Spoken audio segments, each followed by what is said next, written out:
بسم اللہ الرحمن الرحیم۔ معزز سامعین، آج آپ کو یہ جان کر بہت خوشی ہوگی کہ جو شکیل بن حنیف نام کا جو اپنے آپ کو کیا ہے امام مہدی اور عیسیٰ علیہ السلام ہونے کا دعویٰ کرتا ہے اور قرآن کریم میں تحریف کرتا ہے، تبدیل کرتا ہے، آج اسی کے خلاف آج مفتی اعظم پنجاب مفتی صدام حسین لدھیانوی وارث علماء لدھیانہ نے آج اس کو کیا ہے اسلام سے خارج قرار دے دیا ہے، آج اس کو مرتد قرار دے دیا ہے۔ آج کی تاریخ ہے 15/10/2024۔ آئیے میں آپ سناتا ہوں پورا فتویٰ، آپ حضرات کے سامنے رکھتا ہوں، آپ لوگ دیکھ لیجئے اور اس باطل فتنے کی ضد میں مت آئیے اور اس سے بچیے اور دوسروں کو بھی بچائیے، کیونکہ یہ آپ کی ذمہ داری ہے۔ شکیل بن حنیف اسلام سے خارج، مرتد اور کافر ہے، کیونکہ اس نے امام مہدی اور عیسیٰ علیہ السلام ہونے کا دعویٰ کیا ہے اور قرآن و حدیث میں تحریف و تبدیل کر کے اپنے باطل عقیدے کو ثابت کرنے کی کوشش کی ہے۔ اور جو شکیل بن حنیف کے دعوے کو مانے یا اس کے باطل عقیدوں میں سے کسی عقیدے کو تسلیم کرے، وہ بھی اسلام سے خارج اور کافر ہے۔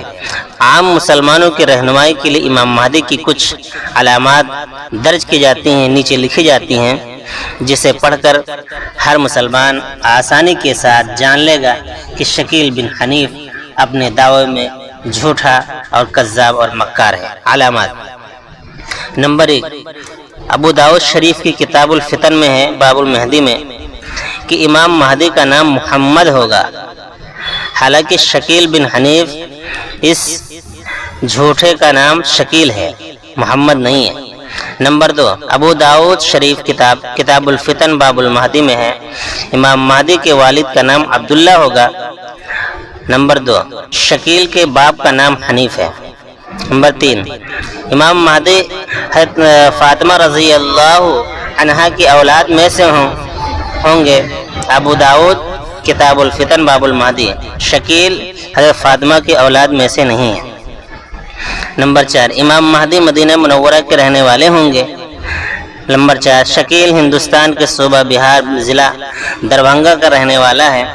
اسی طریقے سے اور بہت ساری علامات ہیں کہ حضرت امام مہدی رحمۃ اللہ علیہ اور یہ اپنے آپ کو دعویٰ نہیں کریں گے کہ میں کیا ہے امام مہدی ہوں، لیکن لوگ ان کو علامات کی وجہ سے، اللہ والے کشف کی وجہ سے پہچان لیں گے۔ اور اس نے بار بار دعویٰ کیا ہے کہ میں امام مہدی ہوں یا عیسیٰ علیہ السلام ہوں، اور یہ دونوں ذات الگ الگ ہے نہ کہ ایک، اور یہ دونوں کو اپنے آپ کو ایک ہی مانتا ہے۔ اس لیے آپ لوگ اس سے خود بچیں اور اپنے اہل و عیال کو بھی بچائیں اور اپنے اڑوس پڑوس کے لوگوں کو بچائیں تاکہ ان کا ایمان خطرے میں نہ جائے۔ اللہ تعالی ہم سب کا حامی و ناصر ہو اور اللہ تعالی ہم سب کو ایمان پر برقرار رکھے۔